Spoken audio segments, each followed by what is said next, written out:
அனைவருக்கும் வணக்கம். சற்றம் கிடைத்த முக்கிய அறிவிப்பின்படி தமிழ்நாட்டை நோக்கி நகரும் புதிய புயல், மிக கனமழை எச்சரிக்கை. வானிலை ஆய்வும் தற்போது முக்கிய அறிவிப்பு ஒன்று வெளியிட்டனர். அதன்படி என்ன முக்கியமான அறிவிப்புகள், தமிழகத்தில் நாளை நாட்கள் எந்த மாவட்டங்களுக்கு மழை பெய்யக்கூடும், என்ன முக்கியமான அறிவிப்புகள் இளமை இப்போ நம்ம பிரீஃபாக பார்க்கலாம். மறக்காம ஸ்கிப் பாருங்க. உங்களுக்கு தமிழக அரசு பற்றியும் கனமழை எச்சரிக்கை பற்றி பல முக்கிய அறிவிப்புகள் உடனுக்குடன் துல்லியமாக தெரிந்து கொள்ள நம்மளோட சேனலை கீழே இருக்கிற பட்டனை கிளிக் பண்ணி சப்ஸ்கிரைப் பண்ணிக்கோங்க. பக்கத்துல பெல் பட்டனை கிளிக் பண்ணிக்கோங்க.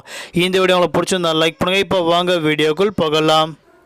தமிழகத்தில் நாளை நாட்கள் காற்றழுத்த தாழ்வு மண்டலமாக வலுப்பெறக்கூடும் என இந்திய வானிலை ஆய்வு முக்கிய எச்சரிக்கை ஒன்று கொடுக்கப்பட்டனர்.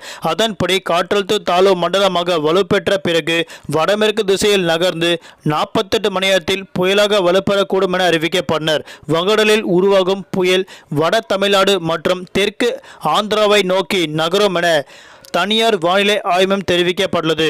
காற்றழுத்த தாழ்வு பகுதி மெதுவாக நகரக்கூடும் என்பதால் வட தமிழ்நாடு மற்றும் தெற்கு ஆந்திராவில் மிக கனமழை பெய்ய வாய்ப்பதாக அறிவிக்கப்பட்டனர். குறிப்பாக 48 மணி நேரத்தில் தென் தமிழகத்தில் வங்கடலில் புதிய புயல் உருவாகக்கூடும் என இந்திய வானிலை ஆய்வு முக்கிய எச்சரிக்கை ஒன்று கொடுக்கப்பட்டனர்.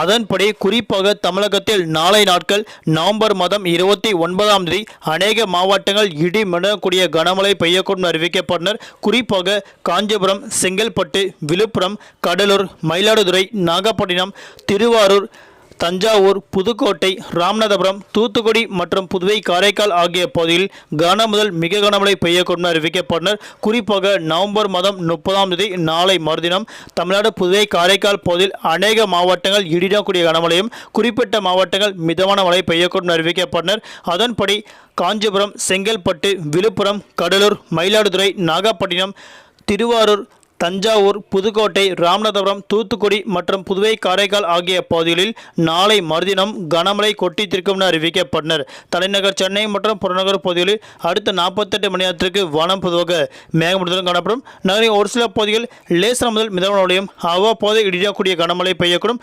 நாளை நாட்கள் மீனவர்களுக்கான எச்சரிக்கை.